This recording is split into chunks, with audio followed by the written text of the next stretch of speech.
Moi aussi, j'ai le droit de vivre ma vie. D'aller à l'école. J'ai le droit d'avoir des amis, de jouer, De faire du basket. de donner la main à maman, avoir des copines. Le droit de faire du foot. J'ai le droit de m'exprimer.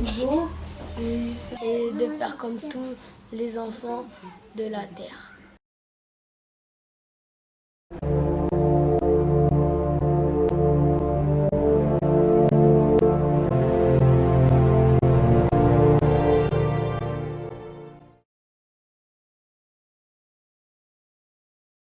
Pour marquer les 20 ans de la Convention internationale des droits de l'enfant, Aide et Action, en partenariat avec les éditions Don Quichotte, a publié un livre de contes pour sensibiliser les plus de 8 ans à leurs droits fondamentaux.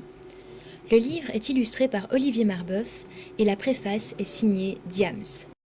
À travers ces 8 contes, l'enfant peut, de manière ludique, de manière interactive, connaître ses droits. Nous avons réalisé cet ouvrage avec les collègues situés dans les différentes régions d'intervention d'Aide et Action, en Europe, en Asie, en Afrique, dans les Caraïbes. Chaque collègue a donc récolté des témoignages, des histoires vraies, des histoires d'enfants qui, à un moment ou à un autre, ont dû se battre pour faire respecter leurs droits. Ces témoignages, nous les avons retravaillés avec l'auteur, Heidi Graham, qui les a transformés en contes. Et nous espérons qu'il va plaire à beaucoup et qu'il permettra de faire avancer ou d'ajouter une petite pierre à la promotion et la défense du droit des enfants dans le monde. C'est très important que l'ensemble des enfants en France aujourd'hui connaissent leurs droits, sachent quels sont leurs droits, sachent aussi comment les défendre.